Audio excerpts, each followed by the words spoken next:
নমস্কার, জি 24 ঘন্টায় আপনাদের স্বাগত। আমি শিলাদিত্য। শুরু করছি জনগণমন। বিরোধীদের প্রবল হই হট্টগোলের মধ্যেই লোকসভায় পেশ হলো এক দেশ এক ভোট বিল। পেশ করলেন কেন্দ্রীয় আইনমন্ত্রী অর্জুন রাম মেঘওয়াল। বিলের পক্ষে 269 এবং বিপক্ষে 198টি ভোট পড়েছে। বিলে বিরোধিতায় সংসদে এক কাট্টা বিরোধী জোট ইন্ডিয়া। বিরোধিতায় সোচ্চার হলো কংগ্রেস, তৃণমূল সহ বিরোধী দলগুলি। এই নিয়ে আমরা আলোচনা করবো। আমাদের সঙ্গে স্টুডিও রয়েছেন অতিথিরা। আমাদের সঙ্গে রয়েছেন তৃণমূল কংগ্রেসের তরফ থেকে সম্রাট চক্রবর্তী, সিপিআইএম এর তরফ থেকে শতরূপ ঘোষ, প্রীতম দত্ত রয়েছেন বিজেপির তরফ থেকে এবং রয়েছেন রাজনৈতিক বিশ্লেষক শঙ্খদীপ দাস। প্রত্যেককে স্বাগত জানাচ্ছি। আলোচনায় আসবো, কিন্তু তার আগেই দেখে নেব আজ এই বিল পেশ হয় লোকসভায়।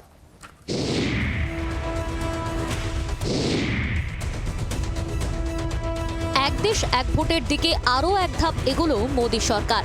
কেন্দ্রীয় মন্ত্রিসভা প্রাক্তন রাষ্ট্রপতি রামনাথ কোবিন্দের নেতৃত্বে গঠিত উচ্চস্তরের কমিটির সুপারিশের সায় দেওয়ার পর এবার এক দেশ এক নির্বাচনের লক্ষ্যে সংবিধান সংশোধন করতে লোকসভায় বিল পেশ করল কেন্দ্র। মঙ্গলবার সংসদের নিম্নকক্ষে বিল পেশ করলেন কেন্দ্রীয় আইনমন্ত্রী অর্জুন রাম মেঘওয়াল। 129তম সংবিধান সংশোধনী এবং কেন্দ্রশাসিত অঞ্চল আইন সংশোধনী বিল লোকসভায় পেশ করা হলো। সরকার পক্ষ বিল পেশ করতেই প্রবল হইহট্টগোল জুড়ে দেন বিরোধী সাংসদরা।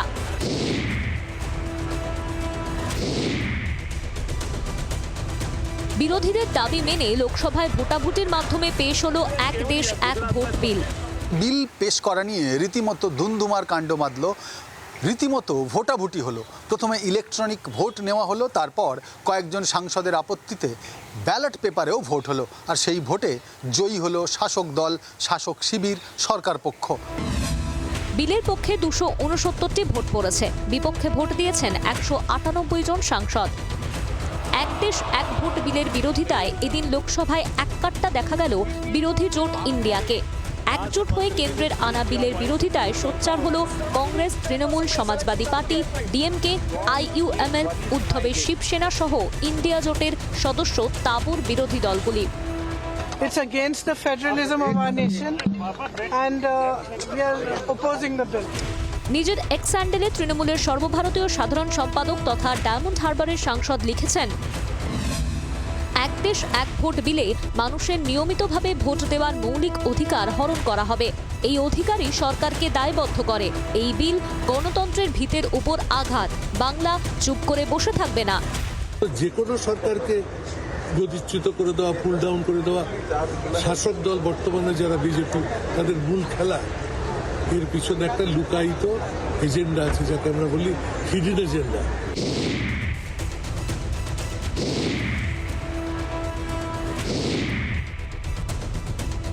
ভারতের ভালো হচ্ছে, তার জন্য আমাদের বিরোধীরা তো চিৎকার চেঁচামেচি করবে, এটাই স্বাভাবিক। যদি বাংলাদেশ বা পাকিস্তানের ভালো হতো, তাহলে এমন বিল যদি সরকার আনতে পারতো, আমাদের সরকার তো আনবে না, কিন্তু এমন যদি বিল আমাদের সরকার আনতো হাইপোথেটিক্যালি, যে বিলে পাকিস্তানের সুবিধে হতো, তাহলে মুখ্যমন্ত্রী সাপোর্ট করতেন। 1951 থেকে 52 সালে স্বাধীন ভারতে প্রথম ভোট হয়। 1967 সাল পর্যন্ত লোকসভা ও সব রাজ্যের বিধানসভা ভোট একসঙ্গে হয়েছিল। তারপরে রাজনৈতিক অস্থিরতার কারণে আলাদা আলাদা ভোট শুরু হয় দেশে। ফের একসঙ্গে লোকসভা ও বিধানসভার ভোট করাতে উদ্যোগী হয়েছে কেন্দ্র। গত বছরের সেপ্টেম্বরে প্রাক্তন রাষ্ট্রপতি রামনাথ কোবিন্দকে মাথায় রেখে উচ্চস্তরের কমিটি তৈরি করে কেন্দ্রের মোদী সরকার। जब लग जाएगा और ये व्यवस्था लागू हो जाएगी, देश में एक साथ चुनाव हुआ करेंगे 5 वर्षों में। हमारा वोटर है ना, वो थक गया है, देने से कतराता है, वोट देने नहीं जाता और नेताओं से तो बिल्कुल नहीं मिलता। এক দেশ এক নির্বাচন আইনের জন্য প্রস্তাবিত যে খসড়া বিল, তা পেশ হলো লোকসভায়। এখন লোকসভা এই বিলটি যৌথ সংসদীয় কমিটিতে পাঠাবে। রাজীব চক্রবর্তীর রিপোর্ট, জি 24 ঘন্টা। লোকসভায় পেশ হলো আর এরপর যৌথ সংসদীয় কমিটিতে পাঠানো হবে। সুতরাং এই বিলের ভবিষ্যৎ কি, একেবারে এই প্রথম স্পেসিফিক প্রশ্ন নিয়েই প্রথমেই চলে যাব শঙ্খদীপ দাস আমাদের সঙ্গে রয়েছে সরাসরি। শঙ্খদীপ, ভবিষ্যৎ কি এই বিলের? তো আজকে জেপিসিতে মানে যৌথ পার্লামেন্টারি কমিটিতে এটা পাঠানোর মধ্যে দিয়ে এর একটা উত্তর আছে। সেই উত্তরটা হচ্ছে যে ইমিডিয়েটলি কালকেই, পরশুই বা 6 মাসের মধ্যেই এই বিল পাস হবে না। এখন এই বিল নিয়ে পার্লামেন্টারি কমিটিতে আরো ডেলিবারেশন হবে, তারপরে সেই কমিটি রিপোর্ট দেবে, সেই কমিটি রিপোর্ট নিয়ে আবার আলোচনা হবে, তাতে কিছু সংশোধন প্রস্তাব আসবে, সেগুলোকে আবার ইনক্লুড করা হবে। সুতরাং এটা লং টার্ম প্রসেস, ঠিক আছে। যদিও বা আমি ধরে নিই তর্কের খাতিরে এই বিল খুব দ্রুত পাস হয়ে গেল, আরো 1 বছরের মধ্যে পাস হয়ে গেল, এর ইমপ্লিমেন্টেশনটাও খুব চ্যালেঞ্জিং। আমরা দেখবো যে লোকসভা ভোটেই যে গোটা দেশে একসঙ্গে ভোট করাতে গিয়ে ইলেকশন কমিশন নাকানিচুমানি অবস্থা হয়, যে দক্ষিণ ভারতে ভোট করে পশ্চিমবঙ্গে আবার কেন্দ্রীয় বাহিনী পাঠানো ইত্যাদি প্রভৃতি একটা লং প্রসেস। সেইখানে গোটা দেশ জুড়ে বিধানসভা ভোট এবং লোকসভা ভোট একসাথে করা, এবং পরবর্তীকালে বলা হয়েছে 100 দিনের মধ্যে পুরসভা ভোট, পঞ্চায়েত ভোটও নাকি একসাথে হবে। এইটা আমার মনে হয় যে কোথাও একটা ইমপ্লিমেন্টেশনের জায়গায় একটা বড় চ্যালেঞ্জ রয়েছে, ইলেকশন কমিশনকে একটা বড় চ্যালেঞ্জের মধ্যে পড়তে হবে। কোয়েশ্চেন হচ্ছে যে আমি এই কথাটা জানি আর কেন্দ্রের সরকার এই কথাটা জানে না, এরকম তো নয়। তারা তো অনেক বেশি বিচক্ষণ এবং বুদ্ধিমান। আমার যেটা ব্যক্তিগতভাবে মনে হয় সেটা হচ্ছে যে দেখো, কোনো সরকারের কাছে যদি তার ডেভেলপমেন্ট বা তার ফাইন্যান্সিয়াল সেক্টরে যদি কোনো বড় রকমের সাফল্য থাকে, তাহলে সরকারকে অন্যরকম কোনো অচিনা যেতে হয় না। তুমি দেখবে যে এই চলতি যে সরকার আজকে দিন আনে ওয়ালে হ্যায় বলে যে সরকার এসেছিল, তার ফাইন্যান্সের দিক থেকে সাকসেস বা গ্রোথের দিক থেকে সাকসেস খুব একটা কিছু নেই। তার ফলে প্রতি 3 মাস 6 মাস অন্তর অন্তর কিছু না কিছু একটা খেলনা বা কিছু না কিছু একটা মুখ ঘোরানোর বিষয় নিয়ে আসতে হয়। যেমন তোমাকে আমি মনে করিয়ে দিচ্ছি, লোকসভা ভোটের আগে যখন হই হই করে উইমেন এম্পাওয়ারমেন্ট বিল পাস হলো, কারা মুখ ঘোরাচ্ছে? সেই বিলটা পাস করার পরে বলা হলো যে কবে ইমপ্লিমেন্ট হবে, না 2029 সালের পর। আজকে কি আমরা সেই বিল নিয়ে আলোচনা করছি না? তার মানে তৎক্ষণিক সেই সময়টা আলোচনা করছি, সেই সময়টা বিজেপি সেখান থেকে যেটুকুনি পলিটিক্যাল ফায়দা নেওয়া ছিল সেটুকুনি নিয়ে আবার সেটা উতরে গেছে, আপাতত 5-6 বছরের জন্য ঠান্ডা করে চলে গেছে। আজকেও যে হঠাৎ করে এক দেশ এক ভোটের কথাটা যে উঠলো, সেটা হচ্ছে যে চলতি পরিস্থিতি থেকে একটা মুখ ঘোরানোর চেষ্টা, এবং গভর্নমেন্টের যেহেতু অন্যান্য জায়গায় সাকসেস নেই, এমপ্লয়মেন্টের জায়গায়, তার ইনফ্লেশনটাকে কমিয়ে আনার জায়গায়, গ্রোথের জায়গায়, নতুন ইনফ্রাস্ট্রাকচার বিল্ডিং এর জায়গায় নেই, তার ফলে যে একটা তো ন্যারেটিভ রাখতে হবে, একটা তো ডেলিভারেশন, সেই জন্য গোটা দেশকে একটা এক দেশ এক ভোট একটা বিতর্ক নিয়ে একটা ব্যস্ত রাখা। কিন্তু এইটা যে ইমপ্লিমেন্টেশন খুব সহজ বা খুব তাড়াতাড়ি হবে সেটা আমি মনে করি না। শঙ্খদীপ প্লিজ আমাদের সঙ্গে থাকো। প্রীতম, তোমার কাছে খুব স্বাভাবিক প্রশ্ন। শঙ্খদীপের ইঙ্গিত একেবারে স্পষ্ট যে কেন্দ্রের যে সরকার রয়েছে তারা মুখ ঘোরানোর চেষ্টা করেছে, এটা এনে আরো অনেক ইস্যু রয়েছে। তার বাইরে কেন এক ভোট এক দেশ এই আইন কার্যকর করতে হবে অতি দ্রুত? কেনই বা পেশ করতে হবে এই বিল অতি দ্রুত? আসলে কথাটা হচ্ছে যে যদি অতি দ্রুত হতো তাহলে নিশ্চয়ই আইনমন্ত্রী আজকে জেপিসির কথা বলতো না। আর ভারতীয় জনতা পার্টি যা প্রতিশ্রুতি করে সেটা করে। আমাদের দুটো লাস্ট যে আমরা লোকসভা ইলেকশনে গেছি, দুটো ঘোষণাপত্রেই আমরা লিখেছিলাম যে এক দেশ এক ভোটের পক্ষে আমরা আছি, এবং আজকে থেকে না, এটা আমাদের সংবিধান নির্মাতারা চেয়েছেন যে এক দেশ এক ভোট হোক। এবং আজকে তোমাকে একটা তথ্য দিই যে 1957-এ যখন সেকেন্ড লোকসভা ইলেকশন হয়, তারপর রিপোর্ট পেশ হয়, তখন কিন্তু কংগ্রেস গভর্নমেন্ট ফুল মেজরিটি ছিল। তখন বলা হয়েছিল যে এক দেশ সাইমultaneously ভোট হোক এবং ভোটটা 15 দিনের মধ্যে হয়ে যাক। তখন সবাই সেটাতে স্বীকার করেছিল যে হওয়া উচিত। তারপর এটা বিভিন্ন কারণে আপনার 1968, 1969 বিভিন্ন স্টেট গভর্নমেন্ট কংগ্রেস টপল করে দেয়। তার মধ্যে প্রথম লেফট গভর্নমেন্ট কেরালাতে টপল করে আপনার কংগ্রেস, যে তখনকার প্রাইম মিনিস্টার ছিল উনি। তারপর থেকে ওনাদের স্বার্থনাশী কিছু কাজের জন্য আজকে বিভিন্ন সময় যে ভোট শুরু হয়ে যায়। এবার আমরা আজকে যে গতিতে আমরা অর্থনীতিতে এগোচ্ছি, সেইটা গতিতে ধরে রাখার জন্য, এবং আমরা বিভিন্ন রকম ডেটাতে দেখতে পেয়েছি বা বিভিন্ন রকম সার্ভেতে আমরা দেখতে পেয়েছি বা দেখা গেছে যে যারা এইসব নিয়ে কাজ করে তারা বলছে যে একসাথে যদি ভোট করা হয় তাহলে আমাদের জিডিপি মিনিমাম 1 to 1.5% গ্রোথ রেটে বেড়ে যাবে, আমাদের ফিসক্যাল ডেফিসিট কমবে। তো সুতরাং একটুখানি আটকাচ্ছি প্রীতম, তোমার কাছেই আসবো। প্রীতম বলছে যে সমস্ত বিশেষজ্ঞরা রয়েছেন তারা এগুলো সার্ভে করেছেন এবং সার্ভে করে দেখেছেন। অর্থনীতিবিদ অভিরূপ সরকারের সঙ্গে আমরা কথা বলেছিলাম, এছাড়াও সুপ্রিম কোর্টের অবসরপ্রাপ্ত বিচারপতি অশোক কুমার গঙ্গোপাধ্যায়ের সঙ্গেও আমরা কথা বলেছিলাম। তারা ঠিক এক্স্যাক্টলি প্রীতম বিজেপির তরফ থেকে যে প্রসঙ্গ তুলে ধরছে তার পরিপ্রেক্ষিতে কি বলেছেন শোনাবো। ধরুন এই নতুন ব্যবস্থায় 5 বছরে একবার ভোট হবে। এবার কোনো বিধানসভায় যদি 2 বছর পরে সরকার পড়ে যায়, তাহলে পরের 3 বছর কিন্তু আর ভোট হওয়ার কোনো সম্ভাবনা নেই। সেই 3 বছর ওই রাজ্যে প্রেসিডেন্টস রুল চালু হবে। এবং প্রেসিডেন্টস রুল মানে আমরা জানি কেন্দ্রীয় সরকারের কন্ট্রোল সম্পূর্ণ কেন্দ্রীয় সরকার সেই রাজ্যটিকে কন্ট্রোল করবেন। এটা যদি হয় তাহলে কিন্তু যুক্তরাষ্ট্রীয় কাঠামোর সত্যি একটা আঘাত আসবে বলে আমার বিশ্বাস। আমার মনে হয় এটাই মূল ভয়ের জায়গা। এক দেশ এক ভোট, এই যে একটা শব্দবন্ধের মাধ্যমে কেন্দ্রীয় সরকার মানে সমস্ত ভোট একসময় করানোর চেষ্টা করছে, এটা কিন্তু আমাদের জাতির বৈশিষ্ট্য নয়। সুতরাং এর সঙ্গে জাতিবাদটাকে জুড়ে দিয়ে কেন্দ্রীয় সরকার কিন্তু একটা ব্যাপারটাকে গুলিয়ে দেওয়ার চেষ্টা করছে। কিন্তু এই ধরনের প্রচেষ্টা আমি ফেডারেল স্ট্রাকচারের পরিপন্থী হবে কি জানি না, কিন্তু গণতন্ত্রের পরিপন্থী।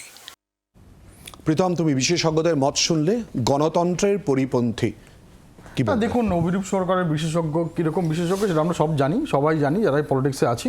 তো আজকে উনি যা বলেছেন ওনার কথা বলেছেন, কিন্তু দেখুন আজকে যেই গণতন্ত্রের কথা বি.আর. আম্বেদকর বলে গেছিলেন, সেই গণতন্ত্র প্রতিষ্ঠা হওয়ার পর আমাদের কনস্টিটিউশন অ্যাসেম্বলিতে কনস্টিটিউশন অ্যাবজর্ব করার পর 3 দশক ধরে লোকসভা এবং বিধানসভা একসাথে হয়েছে। তখন ফেডারেল স্ট্রাকচারে কোনো আঘাত হয়নি, তখন গণতন্ত্রের কোনো আঘাত হয়নি। আসলে কি বলুন তো, আসলে যে আমি বললাম এইটা শুরু হয়েছিল যে স্টেট এবং জেনারেল ইলেকশন আলাদা করা, কখন থেকে শুরু হয়েছিল? যখন কংগ্রেস গভর্নমেন্ট, এই যে বলেন না যে ফেডারেল স্ট্রাকচারের পরিপন্থী, এই কংগ্রেস গভর্নমেন্ট প্রথম কমিউনিস্ট পার্টির একটা সরকার কেরালাতে উনি ভঙ্গ করে দিয়েছিলেন। তারপর ইন্দিরা গান্ধী, আমাদের মনে আছে যখন উনি, কেন আমার প্রশ্ন হচ্ছে এখন কেন? তার কারণ হচ্ছে যেই জিনিসটা বারবার আজকে থেকে না, 1993 থেকে ল কমিশন থেকে শুরু করে বারবার বলে এসেছি, বারবার যখন ইউপিএ গভর্নমেন্ট ছিল তখন বাজপেয়ীজি তারপর আডবাণীজি বারবার কথা বলেছেন যে এক দেশ এক ভোটের জন্য। তার কারণ হচ্ছে আমাদের সময় থেকে শুরু করে আমাদের টাকা থেকে শুরু করে সব রকম অপচয়টা বন্ধ হবে। আমি তো রিপোর্ট বলে আমি তো বলি যে প্রায় তুমি দেখা গেছে 5 বছর 870 বার তোমার কোড অফ কন্ডাক্ট লাগে, তার জন্য প্রচুর ডেভেলপমেন্ট আটকে যায়। তো সেইগুলো বন্ধ করার জন্য একবার যারা করা যায়, সেই জন্য আজকে ডেভেলপমেন্টের জন্য একমাত্র ভারতীয় জনতা পার্টি এই সুযোগটা নিয়েছেন। This is for the nation, not for any party. Shatarup, only for nation. Shatarup, দেখুন, যার সংখ্যার জোর আছে, যে গভর্নমেন্ট তৈরি করেছে, সে চাইলে কালকে পার্লামেন্টে সূর্য পশ্চিম দিকে ওঠে এই বিলটাও সংখ্যার জোরে পাশ করে নিতে পারে। তার মানে তো এই নয় যে কালকে থেকে সূর্যটা পশ্চিম দিকে উঠবে। আমি বলি 96 সালে তোমার মনে থাকবে পশ্চিমবাংলায় কিন্তু একসাথে লোকসভার বিধানসভা ভোটই হয়েছিল। ও উদাহরণ দিল তো যে রাজ্যের সরকার মাঝখানে কংগ্রেস ফেলে দিয়েছিল, ঠিকই বলেছে, আমি সেই প্রসঙ্গে আসছি। 96 সালে একসাথে পশ্চিমবাংলার বিধানসভা এবং লোকসভা ভোট হয়েছিল, তারপর থেকে সেটা ভেঙে গেল কেন? পশ্চিমবাংলার সরকার কেউ ফেলে দিয়েছে বা মাঝপথে পড়ে গেছে বলে কিন্তু নয়। বাজপেয়ীর নেতৃত্বে যে কেন্দ্রের সরকার তৈরি হলো, বা তার আগে যুক্তফ্রন্ট সরকার যখন তৈরি হলো গুজরাল বা দেবেগৌড়া, সেই সরকারগুলো স্থায়ী হয়নি বলে কখনো 13 দিনের গভর্নমেন্ট, কখনো 13 মাসের গভর্নমেন্ট, পরে 98-তে আবার ভোট হলো, 99-তে আবার লোকসভার ভোট হলো।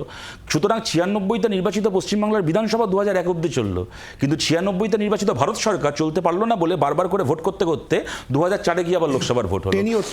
হ্যাঁ, এই কারণটা ভেঙে গেল। সুতরাং ভেঙেছে খালি কেন্দ্রের সরকারের হস্তক্ষেপে এমন কিন্তু নয়, বা রাজ্য সরকার পড়েছে এমন কিন্তু নয়, কেন্দ্রের সরকারও কিন্তু পড়ে যেতে পারে। অসংখ্য উদাহরণ আছে, রাজীব গান্ধী সরকার পড়ে গেছে, তার চন্দ্রশেখরের সরকার পড়ে গেছে, so on and so fourth.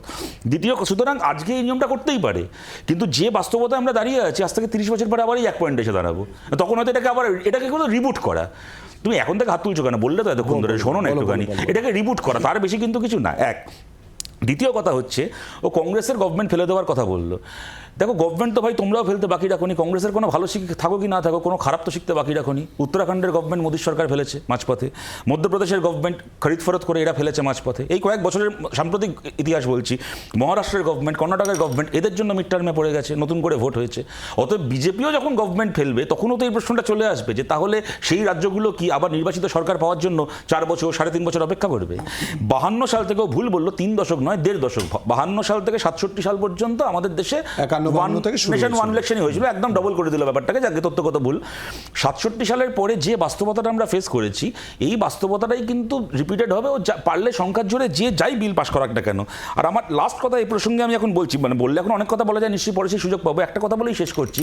এই যে সুকান্ত মজুমদার বলছিলেন না, পাকিস্তানের স্বার্থ হলে এরা পাস করে দিত। আমি মাঝে মধ্যে ভাবি, পৃথিবীতে পাকিস্তান বলে কোনো দেশ না থাকলে বিজেপি বলে কোনো পার্টি থাকতো না, কি দেখিয়ে রাজনীতি করতো। কিন্তু আমি একটা কথা ভেবে দেখার জন্য অনুরোধ করছি তোমাদেরকে, তো আজকে পাকিস্তানে যে আমরা রাষ্ট্র ব্যবস্থা দেখছি গত কয়েক বছরে, বারবার করে সামরিক অভ্যুত্থান, সামরিক শাসন ইত্যাদি ইত্যাদি। ভারতের গণতন্ত্র আজকে 75 পার করে 76 বছর চলছে, গর্ব করে বলছে 77 বছর চলছে। গর্ব করে বলতে পারি যে আমাদের দেশে এমনকি প্রধানমন্ত্রী খুন হয়েছেন, তারপরও আমাদের দেশ কখনো আর্মির টেক ওভার দেখেনি, আর্মি রুল দেখেনি। কথাটা আমি এই কারণে বলছি যে পাকিস্তানের গণতান্ত্রিক ব্যবস্থা যেটা দুর্বলতা, আপনারা ভারতবর্ষে কেন সেটাকে রেপ্লিকেট করতে চাইছেন? এই যে ভারতবর্ষের একটা ফেডারেল স্ট্রাকচারের জোর, যে এখানে এবং সংবিধানে পরিষ্কার লেখা আছে, ডক্টর আম্বেদকরের কথা বললো, ডক্টর আম্বেদকররা সংবিধানে পরিষ্কার লিখেছেন যে রাজ্যের সরকার কেন্দ্রের সরকারের অধীনে নয়, রাজ্যের সরকার এবং কেন্দ্রের সরকার দে আর কো ইকুয়ালস। এটা কিন্তু সংবিধানের ভাষা, ডক্টর আম্বেদকরের ভাষা, আমার ভাষা নয়। এই যে ভারতের গণতান্ত্রিক কাঠামোর এই যে জোর, যে এখানে একটা ফেডারেল স্ট্রাকচার আছে, শাসক আছে, বিরোধী আছে, যে আজকে রাজ্যে শাসক সে কেন্দ্রের বিরোধী, যে কেন্দ্রের শাসক সে রাজ্যে বিরোধী, এই স্ট্রাকচারের ফলে ভারতবর্ষের মানুষের এই যে অংশগ্রহণকারী গণতন্ত্র আজকে এত ঝড়ঝাপটা সামলেও মাথা উঁচু করে দাঁড়িয়ে আছে। যা বাংলাদেশ পারেনি, যা পাকিস্তান পারেনি, যা পৃথিবীর টার্কি পারেনি, অনেক দেশ পারেনি, ভারতবর্ষ গোটা পৃথিবীকে করে দেখিয়েছে। আজকে কেন সেইখান থেকে সরিয়ে নিয়ে ভারতের গণতন্ত্রকে আপনারা পাকিস্তানের ছাঁচে ফেলতে চাইছেন? আসল পাকিস্তানপন্থী কারা, আমরা নাকি সুকান্ত মজুমদার, নরেন্দ্র মোদীরা হচ্ছে আসল পাকিস্তানপন্থী রাজনীতিবিদ? প্রীতম আসবো না, প্রীতম প্লিজ সম্রাট বাবুর কাছে আসবো। সম্রাটবাবু, ঠিক এই জায়গাতেই প্রশ্ন, সুকান্ত মজুমদার যে কথা বলছেন বা ইতিমধ্যেই আমরা লোকসভায় যা দেখেছি, বিরোধীদের এই অভিযোগ কেন বারবার করে আসছে? প্রীতম যেমন বললো যে বিশেষজ্ঞদের মতামত, যদিও আমরা অভিরূপ সরকার এবং অশোক গঙ্গোপাধ্যায়ের বক্তব্য তুলে ধরেছিলাম যে অর্থনৈতিক দিক থেকে অনেক বুনিয়াদি হবে, অনেক স্ট্রং হবে, ট্যাক্স বাঁচানোর জন্য চেষ্টা হবে, এই বক্তব্যটাও তো রয়েছে। না, একটা কথা প্রথমেই বলি যে লোকসভা নির্বাচনের আগেই 2024-এর 11ই জানুয়ারি রাজ্যের মাননীয় মুখ্যমন্ত্রী মমতা বন্দ্যোপাধ্যায় উচ্চ পর্যায়ের সচিব টি নীতিন চন্দ্রকে চিঠি দিয়ে এই প্রসঙ্গে তার বিরোধিতা জানিয়েছিলেন। কি জানিয়েছিলেন? এই বিলটি অবাস্তব, অগণতান্ত্রিক, হাস্যকর।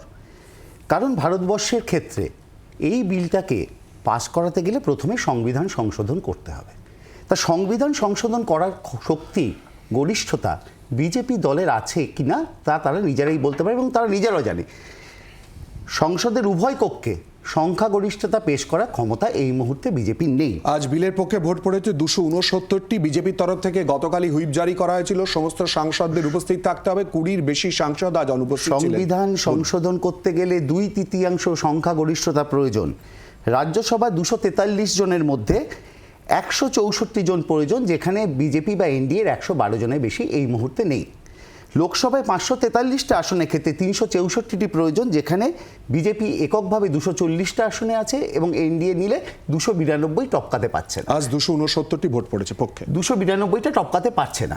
তাহলে কোনো কক্ষেই তারা 2/3 সংখ্যাগরিষ্ঠতা নিয়ে, অনেকে আসেনি বলে তো এটা কমে গেছে না, 2/3টা তো কমে গেছে, সেই কারণে 269-এ পাস হয়েছে। বিপক্ষে ভোট দিয়েছে 198। আমি সেই কথাই বলছি যে কোনো পক্ষেই তারা সংখ্যাগরিষ্ঠতা, সংবিধান সংশোধনের 2/3 সংখ্যাগরিষ্ঠতা করতে পারবে।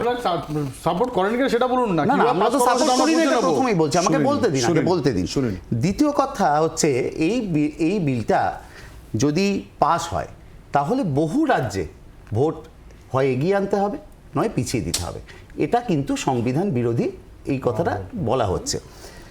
মেয়াদ শেষ হওয়ার আগে সরকার পড়ে গেলে আলাদা নির্বাচন করতে হবে, রাষ্ট্রপতি শাসন হবে এবং তারপর তার একটা নির্বাচনের পদ্ধতি আছে। আর নয়তো অনির্দিষ্টকালের জন্য রাষ্ট্রপতি শাসন জারি থাকবে, সেটা গণতন্ত্রের বলে নিক, তারপর তুমি তোমার বক্তব্য রেখো, অবশ্যই তোমার কাছে। হয় 3 মাসের জন্য, নয় 3 মাস বা 6 মাস পরে রাষ্ট্রপতি শাসন জারি করে নির্বাচন করতে হবে। তাহলে এক দেশ এক ভোটের উদ্দেশ্য এখানেই ব্যাহত হচ্ছে। কেন এই আশঙ্কার কথা ভাবছেন বারবার করে? অভিষেক বন্দ্যোপাধ্যায় ইতিমধ্যে এক্স হ্যান্ডেলে লিখেছেন, এক দেশ এক ভোট বিলে মানুষের নিয়মিতভাবে ভোট দেওয়ার মৌলিক অধিকার হরণ করা হবে। এই অধিকার সরকারকে দায়বদ্ধ করে। এই বিল গণতন্ত্রের ভিতের ওপরে আঘাত, বাংলা চুপ করে বসে থাকবে না। এই আশঙ্কার জায়গাটা কেন তৈরি হচ্ছে? হ্যাঁ, অবশ্যই আশঙ্কার জায়গা রয়েছে। কারণ একটা জিনিস লক্ষ্য করবেন যে বিজেপি এইবার নির্বাচনে বলেছিল আপকি বার 400 পার। আপকি বার 400 পারটা কেন? তারা 400 সিট আসন নিয়ে ক্ষমতায় আসতে চেয়েছিল। তার প্রধান উদ্দেশ্য কী ছিল? সংবিধানকে পরিবর্তন করা। সংবিধান পরিবর্তন করতে পারলে আরএসএস এর যে লুকানো এজেন্ডা, এক দল, এক দেশ, এক ভোট, এক নিশান, এক ভাষা, এক ধর্ম, সেটাকে প্রতিষ্ঠা করা, সেই লক্ষ্যে কিন্তু তারা এগিয়েছিল। কিন্তু ভারতবর্ষের মানুষ খুব সচেতনভাবে 400 তো দূরের কথা 240-এ তাদেরকে থামিয়ে দিয়েছে। এবার বিজেপি বেশ কিছুদিন চুপ ছিল নির্বাচনের পরে। হঠাৎ করে তারা এই দেশের এই সামগ্রিক পরিস্থিতি, যেখানে অন্ন, বস্ত্র, বাসস্থান, কর্মসংস্থান, ক্ষুধা, শিক্ষা, স্বাস্থ্য সমস্ত দিকে ব্যর্থ একটা সরকার, দেশের মানুষের নজর ঘোরানোর জন্য তারা জানে এই বিল হয়তো আগামী দিনেও পাস হবে না, কিন্তু একটা জনমত তৈরি করার জন্য, মানুষের দৃষ্টিকে ঘোরানোর জন্য তারা এই বিল নিয়ে সংসদে এবং দেশের মধ্যে একটা নতুন করে জনমত বা বিজেপির পক্ষে একটা হাওয়া তোলার চেষ্টা করছে। শঙ্খ, ঠিক এই জায়গাতেই যে প্রসঙ্গটা, অনেক দিন পর আমরা দেখলাম বিভিন্ন ইস্যুতে দূরত্ব থাকা সত্ত্বেও আজকে কিন্তু লোকসভায় আমরা দেখলাম কংগ্রেস এবং তৃণমূল এক, বিরোধী জোট তো বটেই, অর্থাৎ এই ইস্যুতে বিরোধীদের একজোট হওয়া আরও একটা বার্তা নয় কি শাসক দলকে, কেন্দ্রের শাসক দলকে? শঙ্করদেব। তার কারণ হচ্ছে যে এখন তো দুজনের স্বার্থেই লেগেছে। তারপর আগে যে কারণে ওই ইন্ডিয়া জোটের মধ্যে ঐক্য দেখতে পারোনি, তার কারণ হচ্ছে যে প্রত্যেকের এজেন্ডা পৃথক ছিল। কিন্তু এখানে বিজেপি যে বিলটা পাস করাতে চাইছে তাতে সিপিএম, কংগ্রেস, তৃণমূল, ডিএমকে, শিবসেনা, মানে উদ্ধব ঠাকরের দল, শরদ পাওয়ার, সমাজবাদী পার্টি সবাই এফেক্টেড হবে। তো সে কারণে সমষ্টিগতভাবে সবাই আপত্তি জানিয়েছে যে এইভাবে একটা বুলডোজ করা, যে একটা যুক্তরাষ্ট্রীয় কাঠামোয় একটা বিলকে চাপিয়ে দেওয়া শুধু সংখ্যার তাকতে, এটা চলবে না। তো সেই কারণেই আজকে ইন্ডিয়া জোটের মধ্যে ঐক্য দেখতে পাচ্ছ। এটা তো ইস্যু বেসড। আমি আগেও বলেছি যে যখন কমন গ্রাউন্ড তৈরি হবে তখন ইন্ডিয়া জোটের মধ্যে ফের ঐক্য দেখা যাবে। তো আজকে একটা কমন গ্রাউন্ড তৈরি হয়েছে, সেখানে আবার একটা ঐক্য দেখা যাচ্ছে। তো আবার হয়তো দেখবে যে পরবর্তীকালে হয়তো এমন একটা ইস্যু আসছে যে ইস্যুতে কংগ্রেস এবং তৃণমূলের মধ্যে ডিফারেন্স অফ ওপিনিয়ন আছে, সেখানে আবার ঐক্য নেই। যেখানে প্রত্যেকের স্বার্থে আঘাত থাকবে সেখানেই জোট তৈরি হবে এবং সমষ্টিগতভাবে পদক্ষেপ করা দেখা যায়। অর্থাৎ শঙ্খদীপ যে কথা তুলে ধরছে ইস্যু ভিত্তিক, তাই কি? আর অপরদিকে এই বিল যাকে নিয়ে যেমন সমালোচনা চলছে তার পাশাপাশি বিরোধীদের ঐক্যের ছবিও কিন্তু উঠে আসছে। মূলত কোথায়, কোন কোন দিকে আলোচনায় আমরা নিয়ে আসবো এই পুরো বিষয় নিয়ে জনগণমনতে একটা বিরতির পর। সঙ্গে থাকুন।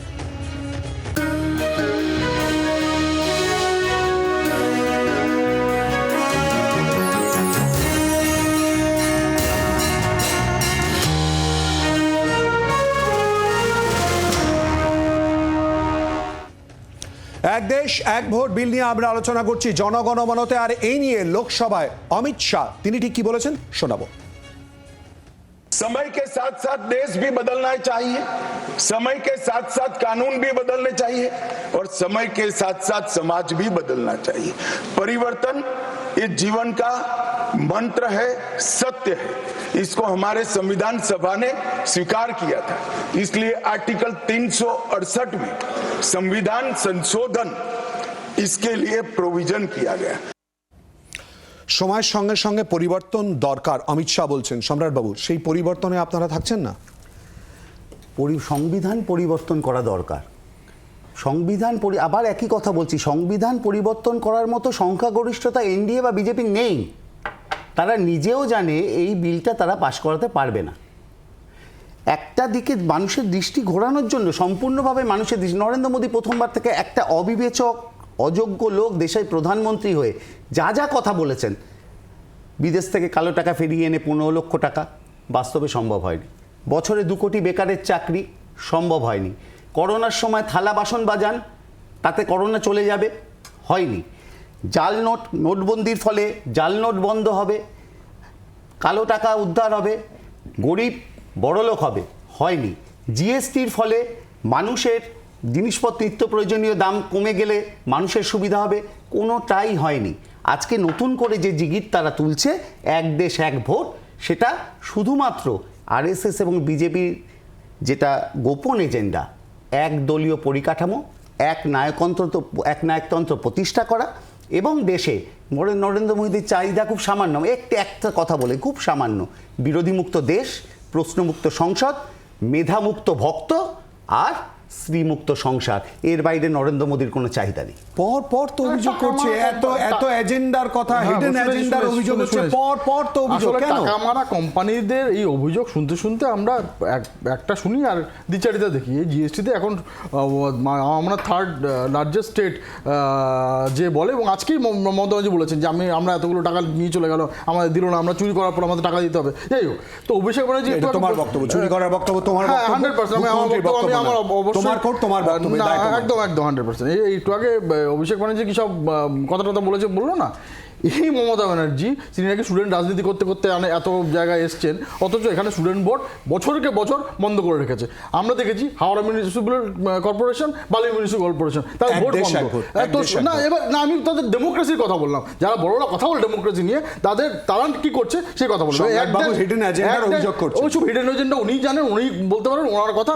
আমি হিডেন যা বিজেপি বলে, যা আমরা ঘোষণাপত্রে ঘোষণা করি কিছু থাকবে না বলে অভিযোগ করছে। না, সেটা একদম বাজে কথা। তার কারণ হচ্ছে অন্ধ্রপ্রদেশ, উড়িষ্যা, এই ভোটটা চিরকালই দেখবেন একসাথেই জেনারেল ইলেকশন এবং স্টেট ইলেকশন একসাথে হয়। বহু বছর ধরে উড়িষ্যায় কিন্তু অন্য গভর্নমেন্টই হয়েছে, আমরা অন্ধ্রপ্রদেশেও দেখেছি, এবার টিডিপিও জিতেছে। তারা কিন্তু একটা আঞ্চলিক দল। এবং আবার আজকের কথা বলে রাখি যে এনডিএ ছাড়াও আরও কিছু দল আছে যারা এই ওয়ান নেশন ওয়ান ভোটকে সাপোর্ট করে। তার মধ্যে মায়াবতীর দল এবং আপনার ওয়াইএসের জগন রেড্ডির দল। একটা প্রশ্ন করি প্রীতম, শঙ্খদীপ দাস আমাদের সঙ্গে রয়েছেন, সম্রাটবাবু যে প্রসঙ্গ তুললেন আর কি, আর কোনো ইস্যু নেই, রুটি কাপড়া মাখানের ইস্যু, তার বাদ দিয়ে এটাই সব থেকে গুরুত্বপূর্ণ। আজকে যখন আমরা বলছি যে ওয়ান নেশন ওয়ান ইলেকশনে আজকে আমাদের ডেভেলপমেন্ট থেকে শুরু করে অর্থনীতি থেকে শুরু করে সব জায়গায় আমাদের বৃদ্ধি ঘটবে, সেই বৃদ্ধিটা ঘটলে তো প্রত্যেকটা মানুষ তাতে উপকার হবে। আর আজকে নেই মানে প্রত্যেকটা জায়গায় আজকে আমরা দেখুন না আমরা কোথায় ছিলাম অর্থনীতিতে, আজকে আমরা কোথায়, আমরা নেক্সট আমরা টার্গেট করেছি যে থার্ড লার্জেস্ট ইকোনমিতে আমরা প্রবেশ করবো। আমাদের সব জায়গা থেকে পুরো পরিবর্তন হয়ে যাবে, এই সিদ্ধান্তের পরিপ্রেক্ষিতে পুরো পরিবর্তন হয়ে যাবে। না, এই সিদ্ধান্তের পরিপ্রেক্ষিতে আজকে 45 বছরে আমরা সব থেকে বেশি বেকার আপনি যদি আপনার আর্কাইভ থাকে আপনি বের করে দেখুন। আপনাকে অনুরোধ করবো আপনার পিসিআরকে 2024-এ এই মমতা ব্যানার্জি ইলেকশন ক্যাম্পেইনের সময় বলেছিলেন আমি তো ডেভেলপমেন্টের কাজ করতেই পারি না, দুদিন পর পর আমাদের ইলেকশন হয়, কি করবো, কোড অফ কন্ডাক্ট তাকে করতে দিই না। তা আমি তো এটাই বারবার বলছি, যেটা মমতা ব্যানার্জি ওই নির্বাচনী সভায় ভাষণ দেন সেটা যেন কাজে করে দেখেন। আজকেই বলেছেন বাংলা আবাস যোজনার কথা প্রসঙ্গ তুলে ধরেছেন, যা কথা দিয়েছি তাই রেখেছি। কিন্তু শতরূপ দেখুন, আমি দু একটা কথা বলি, আমি জাস্ট অ্যাড করব শতরূপ, অমিত শাহের বক্তব্যের পরিপ্রেক্ষিতে পরিবর্তনের কথা, পরিবর্তনকে অ্যাকসেপ্ট করতে চাইছেন বিরোধীরা? পরিবর্তনটা তো বাস্তবমুখী হতে হবে, বাস্তবের থেকে উল্টো দিকে মুখ করে কি করে পরিবর্তন হবে? বাস্তবতা তো 52 সালের ওয়ান নেশন ওয়ান ভোটকে সময়ের সাথে সাথে পরিবর্তিত করে আজকের জায়গায় এনেছে। ডক্টর বিআর ভাই, আমি কেন তোমার একবার বলছি না, তুমি কেন এটা করছো? ডক্টর বিআর আম্বেদকরের থেকেও পণ্ডিত মানুষ যদি কেউ থেকে থাকেন তা হচ্ছে সময় এবং বাস্তবতা। বাস্তবতা দেখিয়েছে যে ওয়ান নেশন ওয়ান ভোটটা ভারতের মতো একটা দেশে ফিজিবল নয়, যদি আমাদেরকে ফেডারেল স্ট্রাকচারকে বজায় রাখতে হয়, না রাখলে সেটা আলাদা কথা। আমি যখন অভিষেক বন্দ্যোপাধ্যায়কে শুনছিলাম বলতে যে এর ফলে মানুষের নিয়মিত ভোটদানের অধিকার চলে যাবে, আমি ভাবছিলাম যে সেই এমপি যার লোকসভা কেন্দ্র ডায়মন্ড হারবারের একটা বড় অংশের মানুষ গত 15 বছর পঞ্চায়েতে পুরসভায় ভোট দেয়নি, প্রায় 60 থেকে 65% মানুষ। এনিওয়ে, আমি সেগুলো যে কারণে দাদা বললেন যে ঠিকই কথা, বিজেপিকে নিন্দা করলেন যে ওরা বিরোধী মুক্ত দেশ চায়। বিরোধী মুক্ত দেশ চাওয়াটা খারাপ, কিন্তু বিরোধী শূন্য পঞ্চায়েত, বিরোধী শূন্য পুরসভা চাওয়াটা খুব ভালো। এনিওয়ে, আজকে coming back to today's topic, দেখো আমিও অর্থনীতির ছাত্র, ইকোনমিক্সে মাস্টার ডিগ্রি করেছি, নম্বর নেওয়া খারাপ পাইনি, ফার্স্ট ডিভিশন পেয়েছি। আমার এটা কিছুতেই মাথায় ঢুকছে না ওয়ান নেশন ওয়ান ভোট হলে জিডিপি থেকে বাড়বে। বললো না কোথাকার রিপোর্ট পড়ে এসছে, আমাকে রিপোর্টটা দেখতে হবে। বরং এটা ঘটনা যে যদি মানে একাধিকবার ভোট হয় তাতে যেমন সরকারের খরচা বাড়ে, রাষ্ট্রের খরচা বাড়ে, এটা ঠিক, তেমন আবার বহু মানুষের উপার্জন বাড়ে, এটাও ঠিক। তার থেকে বড়, যার ফলে জিডিপিতে তাতে বরং জিডিপি বেশি বাড়ার কথা। কিন্তু তার থেকে ইম্পর্টেন্ট কথা কি জানো তো ভাই, দেখো লোকসভা এবং বিধানসভা ভোটটা আলাদা হয়, বোঝার চেষ্টা যেন আমরা করি। লোকসভার বিধানসভা ভোটটা আলাদা সময় হওয়ার যেটা একটা বড় গণতন্ত্রের বড় সুবিধা হচ্ছে যে ইন্টেন্সিভলি লোকসভা ভোটের সময় কেন্দ্রের সরকারের বিভিন্ন কাজ, প্রকল্প, রাজনীতি এবং তার মানুষের জীবনের প্রভাব নিয়ে আলোচনা হয়, তর্ক হয়, বিতর্ক হয়। আবার বিধানসভার সময় রাজ্যের সরকারের ত্রুটি, দোষ, ব্যর্থতা, তার কাজ, রাজ্যের এজেন্ডাগুলোকে নিয়ে ইনডেপথ চর্চা হয়, আলোচনা হয়, বিতর্ক হয়। একটা লাইন কিন্তু প্রীতম যে কথাটা বা বিজেপির তরফ থেকে যে বক্তব্যটা তুলে ধরা হচ্ছে, যদিও শঙ্খদীপ বলছে এটা চোখ ঘোরানোর চেষ্টা আর কি, পুরো বিষয়টা ঘুরিয়ে দেওয়ার চেষ্টা, কিন্তু অর্থনৈতিক দিক থেকে অনেকটা টাকা সাশ্রয় হবে, ট্যাক্স, আমার যেটা বললাম, এই প্রসঙ্গটা আমি তো বললাম তো সেটা। কিন্তু দেখো এটাও তো তোমার ঘটনা মানতে হবে যে আমাদের দেশের টাকাটা খরচা হবে দেশের গণতন্ত্রকে আরো মজবুত করার জন্য, নাকি আমি টাকার ব্যয়টাকে কমাবো দেশের গণতন্ত্রকে দুর্বল করার জন্য। আমি যে কথাটা বলছি, তুমি এইটা বোঝার চেষ্টা করো যে বিধানসভা ভোট আর লোকসভা ভোট একই সময় হওয়া মানে কিন্তু ওই যে 1-1.5 মাস স্প্যানের মধ্যে আমাকে গোটাটাকে নিয়ে আলোচনা করতে মানে তুমি ইস্যুর পরিপ্রেক্ষিতে বলছো। আর আলাদা সময় হওয়া মানে বিধানসভার আগে 1.5 মাস, 2 মাস, 3 মাস যাই হোক, মানুষ ইনডেপথ চর্চা করবেন রাজ্যের সরকার, আবার উল্টো। এই গেল এক। দ্বিতীয় কথা হচ্ছে, দেখো আচ্ছা আমরা এই যে কথাটা বলছি কি ভারতের ইতিহাস যেটা দেখিয়েছে দিয়েছে যে এটা ফিজিবল নয়, একটা সময় বিভিন্ন সময় গিয়ে বিভিন্ন সরকার মাঝপথে পড়ে যাবে, যে কারণে তারিখ আলাদা হয়ে যাবে। এটা তুমি জানি, আমি জানি, সবাই জানে। এটা কি মোদী অমিত শাহ জানেন না? এইখানেই প্রশ্নটা হচ্ছে, তারা কি দেখেননি যে 52 সাল থেকে 67 সালে যেটা ভারতে হয়েছে তারপর সেটা কেন চালানো যায়নি? তাহলে তারা এটা কেন করছেন? কারণটা এইটা নয় তো যে আলটিমেটলি এইটা করে, এইটাকে চালু করে দিয়ে রাজ্যে রাজ্যে সরকার ফেলে দিয়ে কার্যত সেখানে রাষ্ট্রপতি শাসন জারি করে ওয়ান নেশন ওয়ান ভোট নয়, ওয়ান নেশন ওয়ান গভর্নমেন্ট এটা করতে চায়, যেখানে স্টেট গভর্নমেন্ট বলে কিছু থাকবে না, খালি একটা সেন্ট্রাল গভর্নমেন্ট থাকবে। এইটা আসল উদ্দেশ্য নয় তো? এবং সেইটা যদি হয়ে থাকে, আমি ওই পয়েন্টটাতেই আবার ফিরে আসছি, সেক্ষেত্রে পাকিস্তানের যে রাষ্ট্র ব্যবস্থা, কি ধরো বাংলাদেশের যে রাষ্ট্র ব্যবস্থা, যেটা কিনা ফেল করেছে আমরা দেখতে পাচ্ছি চোখের সামনে, আর ভারতের রাষ্ট্র ব্যবস্থার যে বুনিয়াদী যে মজবুত জায়গাটা ছিল, যে আমাদের দেশে এই ফেডারাল স্ট্রাকচারটা থাকার ফলে মানুষের ক্ষোভ বিক্ষোভ, এবং কি বলতো, দুটো সরকারের মধ্যেও যেটা কম্পিটিশনের ফলে দুটো সরকারের ভালো করার চেষ্টা, যে রাজ্যের সরকার যেন আমাকে ছাপিয়ে না যায়, রাজ্য সরকার চেষ্টা করে কেন্দ্র সরকার যেন জনকল্যাণে আমাকে ছাপিয়ে না যায়, এই যে দুটো সরকারের মধ্যে কম্পিটিশনের ফলে মানুষের যদি কিছু সুবিধা এখানে প্রাপ্তি ঘটে, সেই সব কিছু তছনছ হয়ে গিয়ে আসলে ওয়ান নেশন ওয়ান ইলেকশন নয়, ওয়ান নেশন ওয়ান গভর্নমেন্টে যাওয়ার চেষ্টা করছে এরা। খুব গুরুত্বপূর্ণ অভিযোগ ইতিমধ্যেই কিন্তু শতরূপ তুলেছে, অর্থাৎ যে সন্ধির অভিযোগ করছে, শতরূপ যে অভিযোগ করছে আর কি, ওয়ান নেশন ওয়ান গভর্নমেন্ট যে কথা শতরূপ বলছে, কিন্তু কেন আমরা খোঁজার চেষ্টা করব আলোচনার মধ্যে দিয়ে। কিন্তু তার আগে আমরা শুনে নেব তৃণমূল সাংসদ কল্যাণ বন্দ্যোপাধ্যায়, অপরদিকে বিজেপি সাংসদ শ্রমিক ভট্টাচার্য, তারা কে কি বলছেন এ প্রসঙ্গে। By this process, the autonomy of the state legislative assembly is being taken away. That is ultra-virus. That is hits the basic structure of the constitution.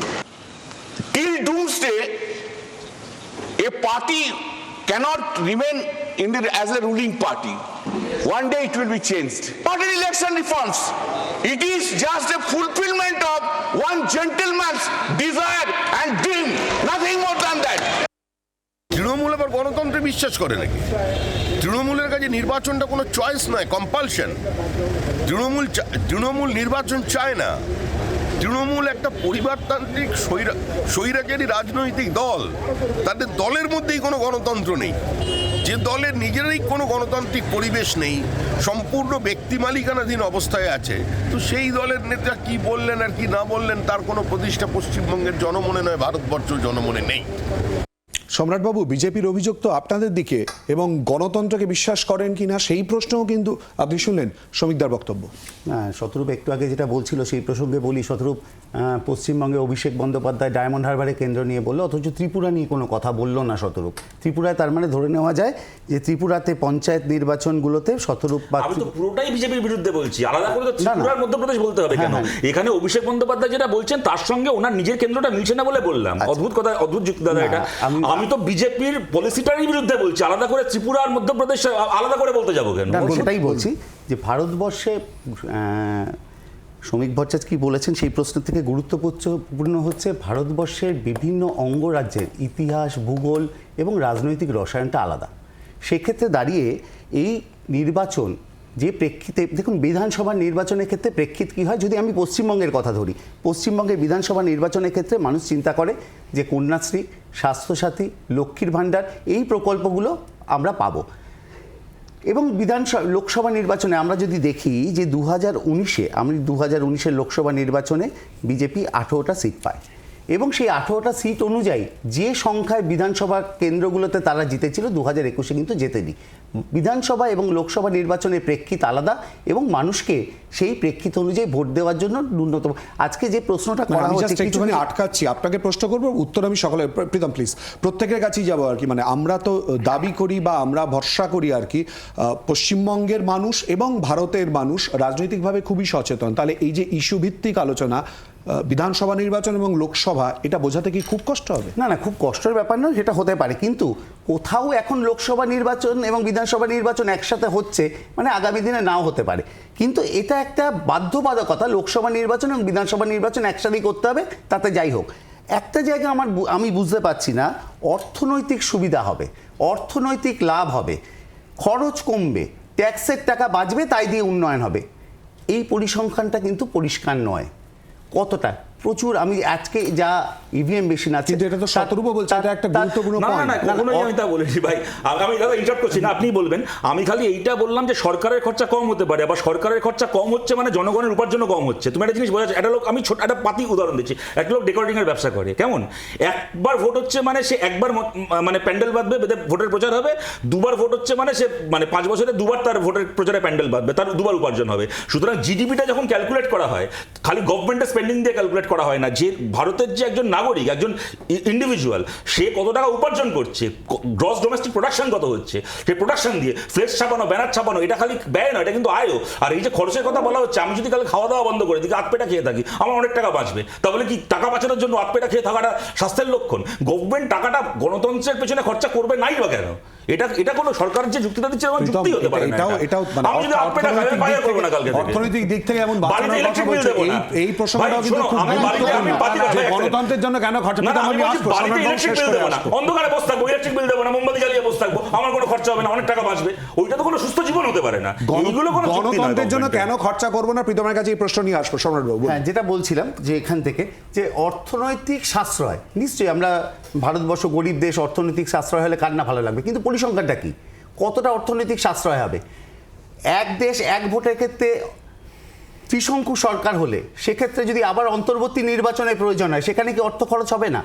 সেই সঙ্গে আমি আরেকটা প্রশ্ন করছি, তৃতীয়ত যে তৃতীয় বিলটা যেটা আনার কথা ছিল, সেই বিলটা পেশ হয়নি, যে একসাথেই তাহলে পৌরসভা এবং পঞ্চায়েতের ভোটগুলো করা হচ্ছে না কেন? তাহলেও তো অর্থনৈতিক সাশ্রয় হতে পারতো। লোকাল বডি ভোটগুলো তো সেখানে, এই বিলটা সেক্ষেত্রে এখানে আনা হয়নি, সেক্ষেত্রে তো খরচা হয়। শঙ্খদীপ, প্রীতম প্লিজ একটুখানি শঙ্খদীপের কাছে আসবো। শঙ্খদীপ, আমার 3টে প্রশ্ন রয়েছে তোমার কাছে, সংক্ষেপে আমি জানার চেষ্টা করব। এক, তুমি যে কথা বলছো বারবার করে নজর ঘোরানোর চেষ্টা বা চোখ ঘোরানোর চেষ্টা, কেন?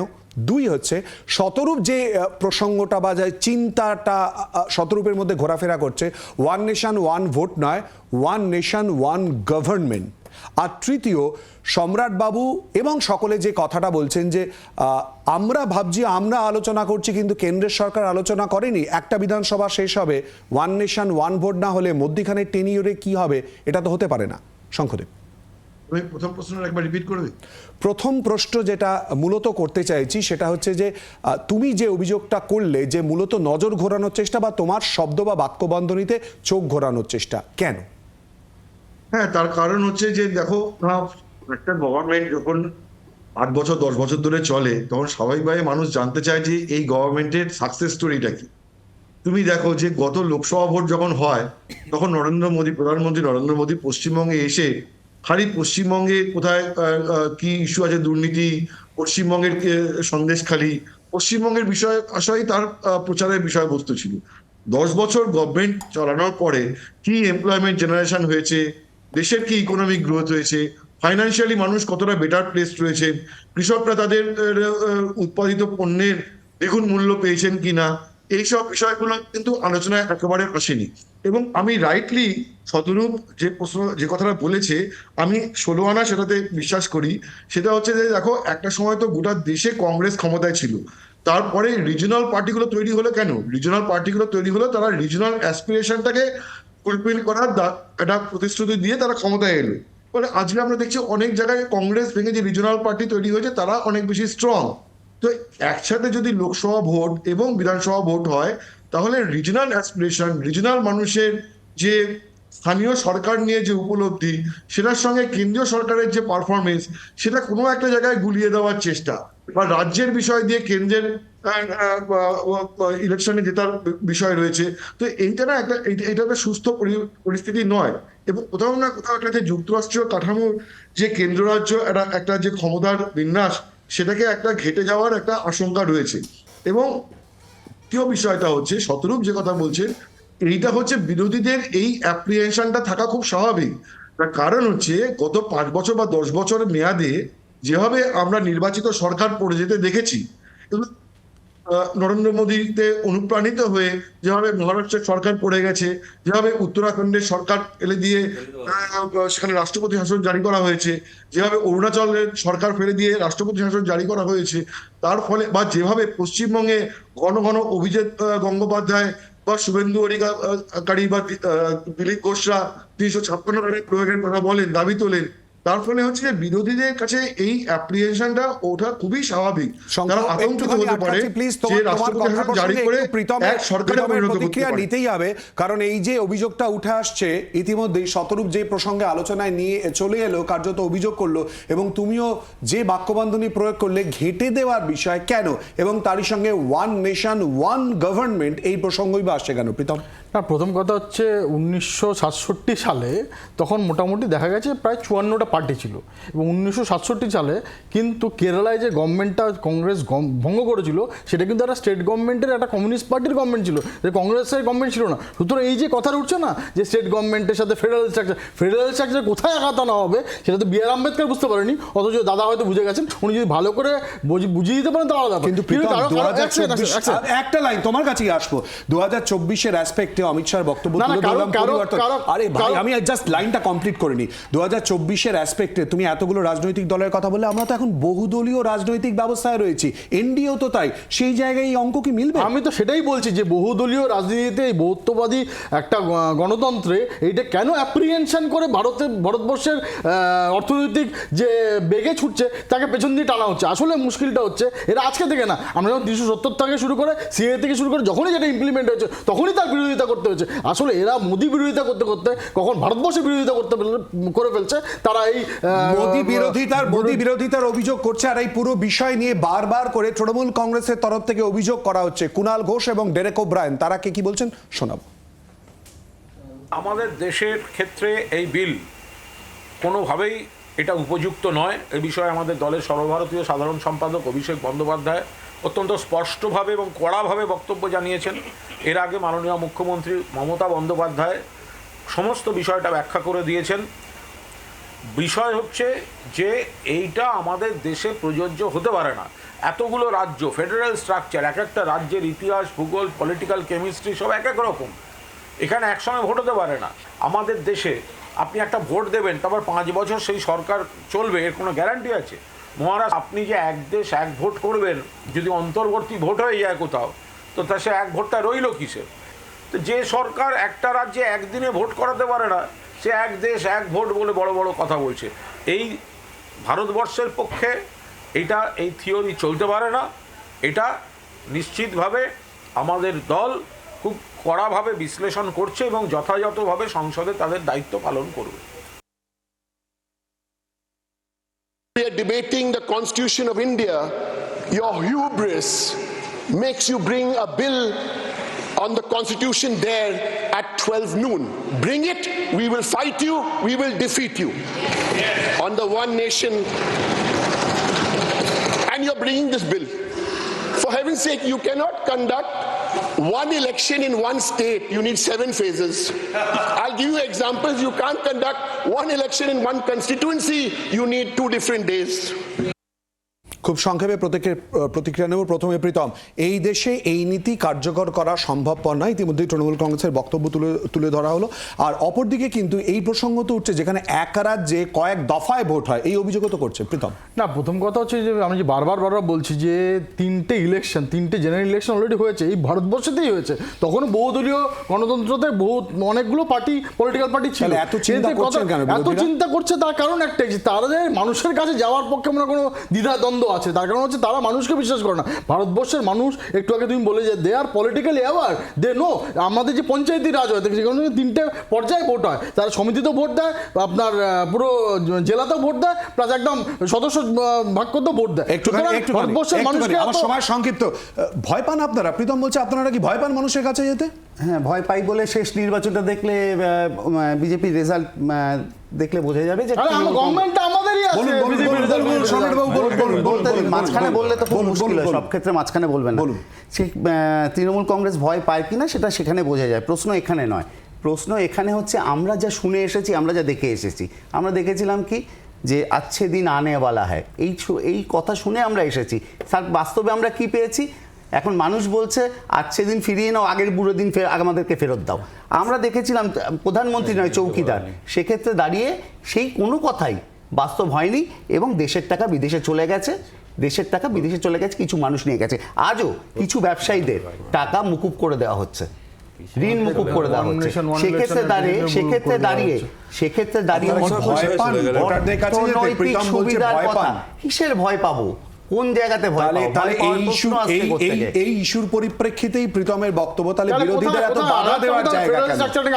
অবশ্যই রাজ্যগুলোর ক্ষমতা খর্ব করা হবে, এই রাজ্যগুলোর আমি আমার ক্ষমতা কথা আগে শেষ করে দেবো যাতে প্রীতম আমার উত্তর দিতে পারে।